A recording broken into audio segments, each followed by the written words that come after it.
TDE's Punch. If you don't know, TDE, the owner of TDE, Top Dog Entertainment, Kendrick Lamar was a part of, quite a few artists, SZA, Schoolboy Q, so on and so forth. Obviously, Kendrick Lamar is no longer a part of them, but he said some things that was really interesting in tweets. And I find it funny that people are just now noticing this, or just now kind of, I don't know, getting this kind of uproar about it, but this has been in front of our faces quite a bit. Now it's a lot more blatant. It's a lot more, whoa, okay, you can see it. But back then, this was still part of the music industry. And what he's talking about is the demonic influence. So Satan influence in music, worshiping the devil and just, things that, look weird. Like, what is it? Sam Smith, that guy performing a while ago in devil clothes. Lil Nas X performing in devil clothes, selling devil shoes. Now Doja Cat, who's just on this whole devil worshiping run, which is very weird. I think now in today's time, it's a lot more blatant, but this has been happening for, I don't know, since music's honestly been in the music industry, since the music industry has been the music industry. It's just been hidden. It's been, here and there, but now it's a lot more in our faces. So this is what TDE's Punch said on Twitter. The demonic influence is getting more and more blatant in this thing. The gradualism was numbing. Now it's just out loud. I mean, it was written. So I don't know what the fuck he means by that, but it was written part. But I agree. It's a lot more in our faces. Doja Cat is someone right now who you can look at and be like, you got that song. What's that Doja Cat song? She a devil, whatever the fuck. Devil. I don't even know. I know the melodic because I kept fucking hearing a devil in a dress or some shit. Let me see. But that has like devil worshiping shit all over it. Paint the Town Red is a song.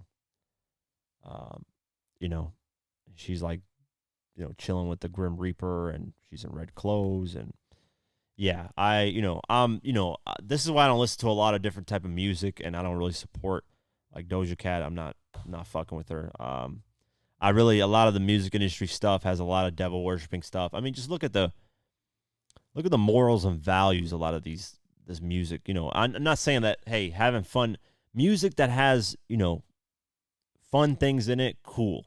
I get it. People like to drink. People like to party. They like to have fun, whatever the case may be. But I think that's all it's getting pushed. That's like 90 to 95% of stuff that's getting pushed on us. And it's constantly getting pushed on us. So then you sit there and wonder why are these kids don't have a lot of morals and values and respect, and why don't they respect their elders, and why this and that and that? Because look what they're consuming 24/7. It's just music that is demoralizing for the most part. 80% of it is. That 20% that's there is fighting to keep things normal, but they win. We get wins here and there with that type of music, like the Oliver Anthony guy. Number one with a bullet on the charts, but you don't get those type of moments like that often. You got Pharrell Williams with "I'm Happy." Like, that was a record that, yeah, it might have been annoying for some people, but at least it's a positive song. Hey, I'm happy, clap along, whatever, if you feel. You get that point. But yeah, Doja Cat's been on this whole weird run where like she doesn't give a fuck about her fans. She says, stop following me. I don't owe you guys nothing. I get that aspect of it of like, hey, when fans get a little, like, some fans sometimes can get a little too overboard and they can feel too entitled. I've gotten that where it's like, yo, give me this fucking video. Like, what the fuck are you doing? Like, bro, listen, you're not my father. You can't tell me what the hell to do. I'm delivering content what I want to deliver. Now you can request something in a nice way, and then I can, potentially get to it. Know that, hey, if I get enough requests from a lot of people, I'll eventually do it. But there's people that literally demand stuff from me.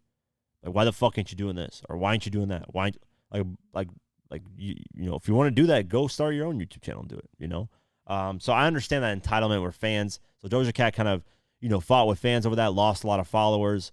But then also the fans make you.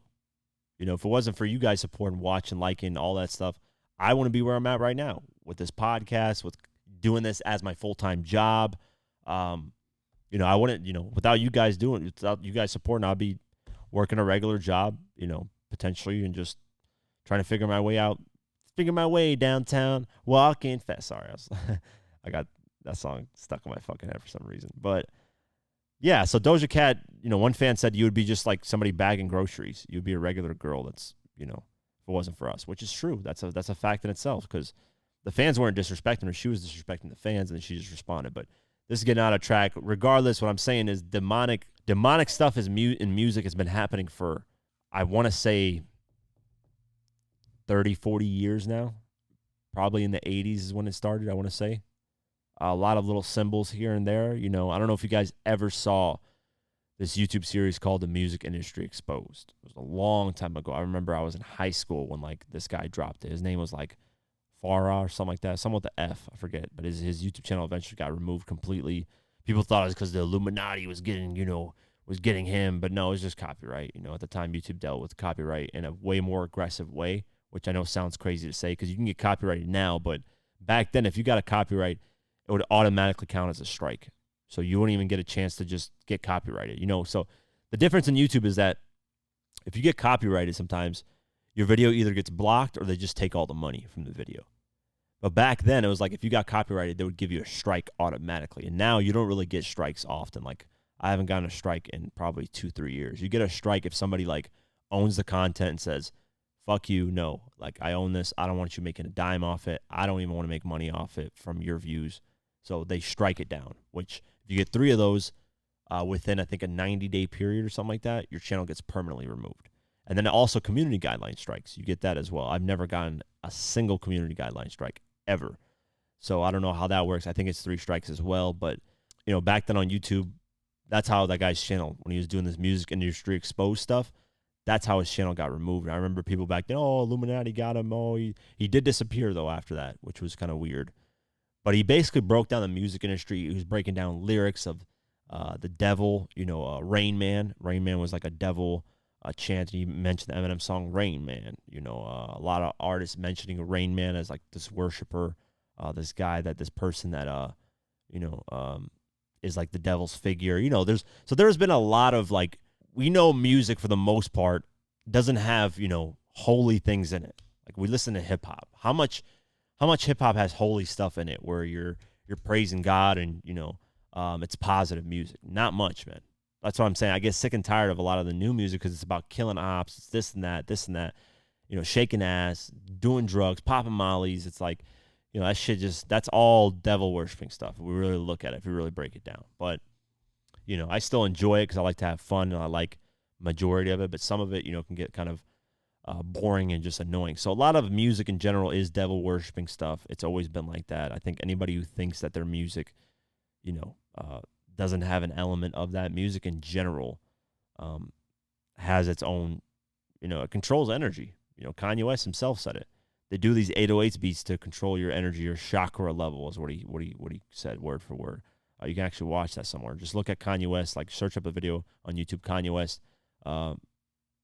probably producer energy control or something like that. Something with energy controlling it. Kanye West energy. Let me just see if I'm actually searched it up myself. Chakras and frequency. He says this on the Drink Champs. So let me play this quick. And then the algorithm, what I'm saying? The 808 exists in the lowest chakra of your body. The majority of content that's related to the 808 is killer or sexual content. The original 808s was even off pitch. So that meant it's an actual sound in the track that you don't realize is there that is up your entire frequency. Right. And now, today, every time I hear a car come out, it's 808. But if you think about African music and hip-hop and what we was breakdance to, it was light. The percussion. It was upbeat. If Kanye, who's one of the best producers of all time, arguably, is saying this and revealing this, he knows a shit ton about producing. He knows what goes into the music, what affects people. Music has been proven to affect people's moods, change how they think, change how they act. That's insane. Think about that. If it gets into your psyche too much, fucks up with your energy, that's a very possible thing. So this whole demonic thing in music, I know it's a lot more blatant in our eyes now, but it's been here for a minute, and it's always been out here. So that's why I say, guys, if you're going to consume hip-hop music or consume any type of music, not just hip-hop in itself, because I don't want to kind of shun just hip-hop and be like, hip-hop's the worst and blah, blah, blah, because that's not the case. Hip-hop has its positives, has its great artists. But if you want to consume music, try not to consume a lot of it every single day. It will fuck with your psyche here and there, your energy. I believe in that. Some people might listen to this and be like, Quake, you lost your damn mind. I don't know what the fuck you're talking about. I 100% understand that perspective, but For me personally, I try not to listen to as much. I try not to listen to music that much as I used to when I was younger. I would listen to music literally almost 24/7. Now that I'm a little bit older, I'm kind of slowing down. Not that I'm getting older and just, I don't want to hear that shit. No, I'm realizing how much it affects your energy. That's why me being a Muslim, there's Ramadan, the 30-day of Ramadan where you're fasting and you're kind of refraining from anything that is sinful, even music, which is sinning in its own, self. You stay away from all that. And you can tell how it changes your mood, changes your energy. You feel a lot lighter. You feel a lot happier. You feel like you're not as angry as much. But a lot of things play into that factor, man. The way consumption of food can mess with your balances and hormones and all that stuff. Different consumptions of food, that's not healthy. Sleep, lack of sleep, a lot of factors. So I'm not just pointing this at music and saying, oh, this is the cure to everything for you guys or anybody that's listening. But be aware that music does have its demonic roles, and that TDE saying this, it's not nothing new, but it's interesting to hear that from him because he's in the music industry. The fact that he says this a little bit out loud like that is, in my own thing, was kind of interesting just to read. So shout out to TDE. SZA is probably one of the greatest artists on there right now. Obviously Kendrick was, but he's no longer with them. So shout out to Punch.